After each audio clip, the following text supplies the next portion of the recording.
Joining us now with some practical advice to help reduce and prevent the risk of a traumatic brain injury is physical therapist and author of Be Responsible Because the System Isn't, Lisa Chase. Lisa, so good to have you back. Yes, thank you, Amber. Okay, so when we think of these head injuries, often the worst comes to mind, but that's not always the case. What is the most common reason behind a traumatic brain injury? Yeah. Well, one of the most common is actually falls. And, as we age, our balance, gets more unsteady. We lose muscle in our legs and we're more at risk for falling. So fall is number one. Obviously, car crashes, that's an obvious. And then sports. We see this a lot in sports, head injuries, football, hockey, soccer.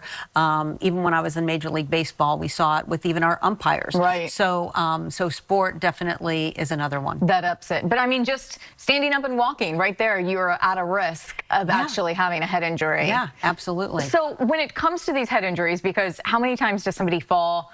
They're sore, they think they're okay, they don't even go to the doctor to get checked out.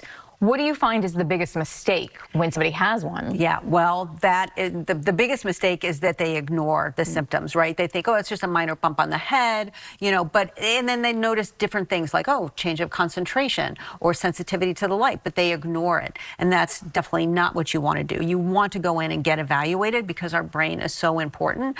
So I would say that's probably the biggest mistake. And the other is going back to sport too soon. Oh, yes. Yeah, I know that one as a former rider. Yes. You think you're okay, and some of the symptoms mimic symptoms that you feel every day if you have normal aches and pains. That's right. It can, like a simple headache. You might have, that, or you're feeling maybe a brain fog, and with our hormones, things like that, Yes. that can happen. So so some of the symptoms, if it's minor, people think, oh, it'll just pass, but they can linger on for a long time and they can really affect a lot of different things. So be safe and go check it out. Yep. Are there ways that we can reduce our risk of having a brain injury before anything even happens? Well, I think, the biggest way, to reduce the risk is to think about the different scenarios. So from a fall perspective at home, with the elderly, let's make sure we don't have throw rugs that are unsecure. Secure the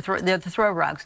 Put a night light on, so at night when you're walking and it's in the dark, a light automatically comes on. So you mitigate that risk. Good idea. If you're an athlete, then wearing a helmet, learning how to move and strengthen your neck and things like that will absolutely help to at least prevent. Sure. So good idea to kind of take a check around your house and the areas that you are, make sure everything's secure, and do everything we can prevent falling. But if we do, go to the doctor. That's right. Get it checked. Thank you so much for all your advice. It's really great because I think we often overlook so many of these symptoms. Great.